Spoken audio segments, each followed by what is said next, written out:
So, Pakistan's government has just made a massive move, a huge bet on its economy, by announcing a major relief package for its industries. But here's the big question. Is this the lifeline they desperately need, or is it a high stakes gamble that could seriously backfire? Let's get into it. So, what happened is Prime Minister Shehbaz Sharif recently unveiled this plan, and it's being sold as a really generous package for the country's producers and exporters. The idea is simple: give them some breathing room, because the economic climate right now is just incredibly tough. And that really is the million-dollar question here, isn't it? Is this plan a lifeline for a super important part of the economy, or is it a risky bet that might have some pretty serious consequences down the line?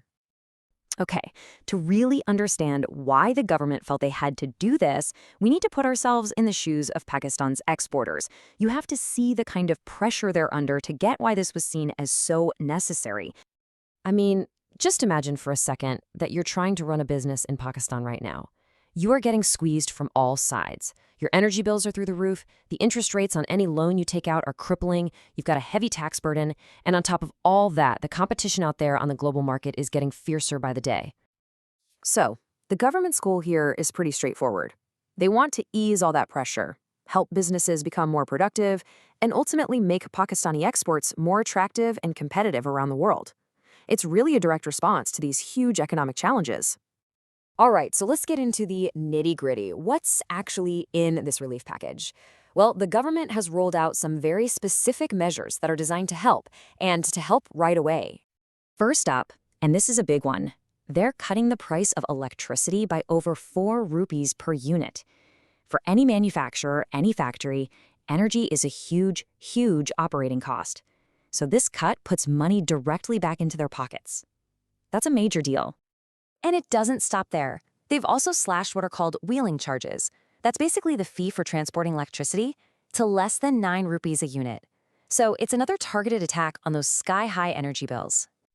And for the exporters, this is key. The cost of what's called export refinance has been cut by nearly half, dropping from 7.5% all the way down to 4.5%.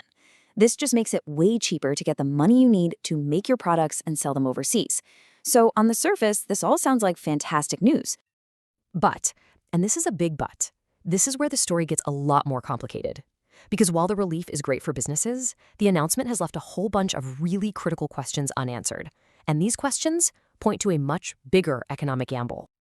And the most immediate, most obvious question is this: a price cut this big doesn't just happen for free. So who's going to foot the bill? See, here's the problem. The announcement was really light on the details. What's the total price tag for this whole thing?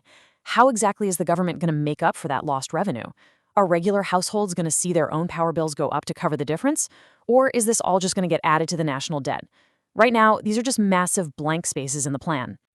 And you really have to understand this. This isn't just about tweaking a few numbers. This signals a fundamental pivot in the country's economic strategy. The government seems to be shifting its focus away from just stabilizing the economy to making a high-speed dash for growth. And that, well, that's a very risky move. This whole situation brings us to the core of the debate, and there's a really powerful way to think about it. Is this relief package a painkiller, or is it the actual cure?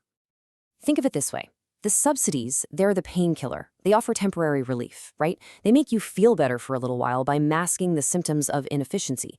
But if you look at past experience, they don't actually fix the underlying problem or boost productivity in the long run. Now, on the other hand, you have structural reforms. That's the cure.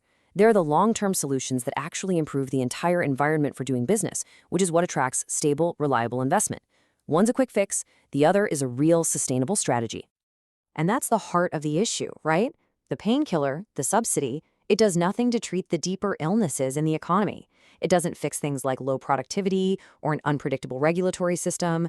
It doesn't fix high taxes or the fact that contracts are hard to enforce.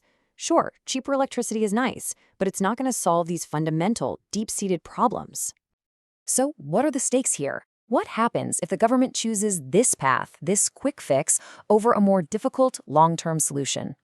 Well, the danger is very, very real. Pushing for growth with a stimulus like this, without fixing those underlying problems first, could put the country's fragile economic stability at risk.